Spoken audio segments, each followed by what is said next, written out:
देखिए, परम पूजनीय सरसंघचालक के प्रति जो पूजनीयता का भाव आशुतोष जी में जागृत हुआ है, अभय जी में जागृत हुआ है, सुनील जी में जागृत हुआ है और वारिस पठान जी में जागृत हुआ है, उसका मैं जो है अभिनंदन करता हूं कि कम से कम उनको परम पूजनीय मानने में आशुतोष जी जो है अत्यंत प्रसन्न हैं।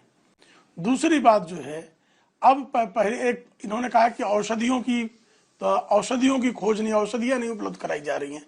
श्रीमान जी, भारत अकेला देश है जिसने 2 वैक्सीन का कोरोना काल में जो है न केवल अन्वेषण किया, बल्कि समग्र भारतीयों को जो चाहते थे उनका वैक्सीनेशन करने का काम किया। और कांग्रेस के काल में अभय जी वैक्सीनेशन के लिए दशकों की प्रतीक्षा करनी पड़ती थी और आपने सारा प्रयास कर लिया, फाइजर के लिए लॉबिंग भी कर ली और फाइजर की किस तरह से वैक्सीन निकली और कितने उसके दुष्परिणाम विविध देशों में हुए, वह भी इस देश ने भली भांति देखा। हम नौकरियों पर भी बहस करना चाहते हैं, हम महंगाई पर भी करना चाहते हैं। अंजना जी, एक दिन नौकरियों पर ही बहस कर लीजिए। आप बुलाइए, संबल का मुद्दा मत उठाइएगा। सिर्फ भारत में एम्प्लॉयमेंट की स्थिति 2004-14 और 14-24 इसी पर बहस करेंगे। सिर्फ महंगाई पर हम 2004-14, 14-24 पर बहस करेंगे। हम तैयार हैं करने के लिए बहस। ये तो जब संबल की बहस में आएंगे तो महंगाई बेरोजगारी ढूंढेंगे, महंगाई बेरोजगारी की बहस में आएंगे तो संबल पे भागेंगे। ये इनकी स्थिति है। और मित्रवर वारिस पठान जी, कृपा करके मुझे बताइए ना कि आप जो हैं अगर हिंदुओं के मंदिरों का कब्जा कर लेंगे, इससे सौहार्द बढ़ेगा? हिंदुओं, आप तो अगर कहीं एक जगह मस्जिद होगी तो कहते हो ताकयामत जो है मस्जिद कायम रहेगी, लेकिन मंदिर रहेगा तो वो कायम नहीं रहने का अधिकार है। गंगा जमुनी तहजीब ये सिखाती है कि मंदिरों पर कब्जा कर लो, मूर्तियों को तोड़ दो, वापियों को ढक दो। ये गंगा जमुनी तहजीब में कहां से आई भाईजान? जरा ये भी बताइएगा कि गंगा जमुनी कौन सी तहजीब है जो 15 मिनट में लोगों की अगर जो है 15 मिनट में सबको साफ कर देंगे।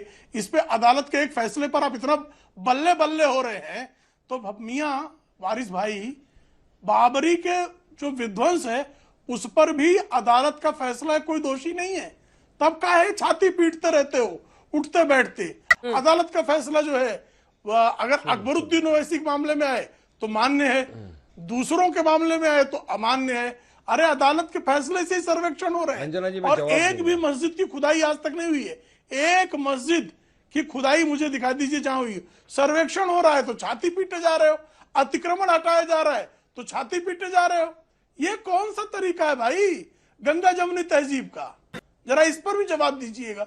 और जब आपसे पूछा गया, चारों से पूछा, अंजना जी ने, और बहुत बेहद प्रश्न आज के प्रसंग का है कि भाई जब वक्फ बोर्ड जो है 250, 300, 400 साल पुराने मंदिरों पर दावा कर दे, तब तो आप जो है गंगा जमुनी तहजीब वाले चुप हो जाते हो। ठीक है, मामला ये है ना कि ये जो जितना भी अतिक्रमण हटाया जा रहा है कोर्ट के मामलों से ये नहीं टकरा रहा है, तो लीगली वो कुछ भी गलत नहीं कर रहे हैं।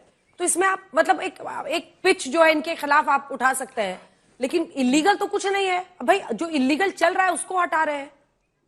अंजना जी, मैं आज समूचे देश को आपके चैनल के माध्यम से एक बात कहना चाहता हूं। क्या ये हम लोगों के लिए, हम भी राजनीतिक दल हैं, हम 80% हिंदुओं के वोट नहीं चाहते हैं क्या? लेकिन देश हमारी प्राथमिकता है। हम देश के सांप्रदायिक सौहार्द को बिगाड़ कर एक भी वोट नहीं चाहते। हमारे मतलब आपको मत सिखा चल। आशुतोष जी, लेकिन कुल आप क्या प्रेम शुक्ला जी के जवाब से संतुष्ट हुए? वो आपको बधाई दे रहे थे कि आप सरसंघचालक को लेकर, मोहन भागवत जी को लेकर आप इतनी ऊंची बातें कर रहे हैं, लेकिन दूसरी तरफ बीजेपी की विचारधारा कौन नहीं जानता है? मतलब अगर मुख्यमंत्री योगी आदित्यनाथ मंदिर खुलवा रहे हैं जो कि 50-50 साल से बंद है, या बावड़ी खुलवा रहे हैं या खुदवा रहे हैं, तो उनकी विचारधारा कोई छिपी छिपाई तो है नहीं। वो तो खुल के कहते हैं बटोगे तो कटोगे। वो तो खुल के कहते हैं कि जैसे कुंदरकी जीते, कटहरी जीते, वैसे हम मिल्कीपुर भी जीत सकते हैं। मतलब उनका ये सीधा कहना है कि अगर वहां मुस्लिम मतदाता ज्यादा भी है, 65% भी है, तो वहां हम जीत सकते हैं। और कुंदरकी का हमने नंबर्स दिखाया ही।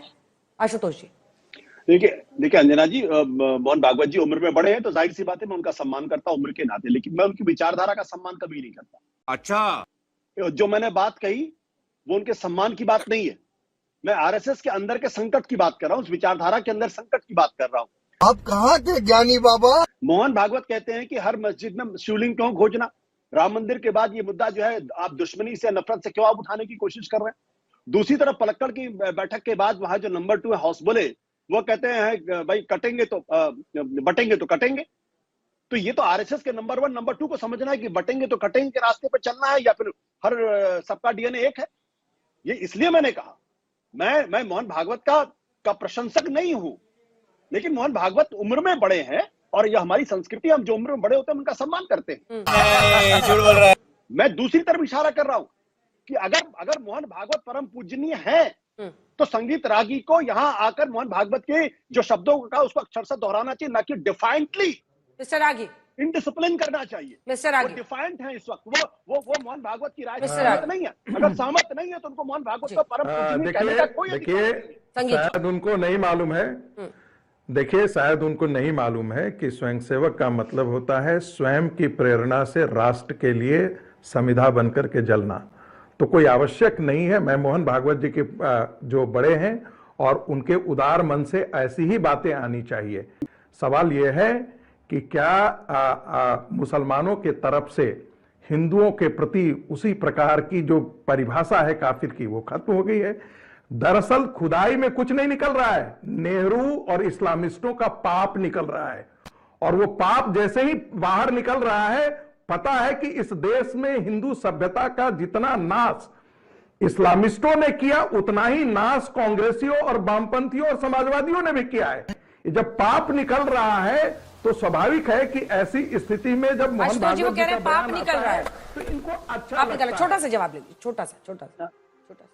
अब भाई मोहन भागवत जी को यह पाप नहीं दिखाई पड़ रहा है और संगीत रागी को पाप दिखाई पड़ रहा है, तो आप समझ लीजिए कि अनुशासनहीनता आरएसएस में कितनी बढ़ गई है कि आरएसएस का स्वयंसेवक मोहन भागवत की मानने को तैयार नहीं है। पाप है जो बाहर सीधी निकल सी रहा बात है। है।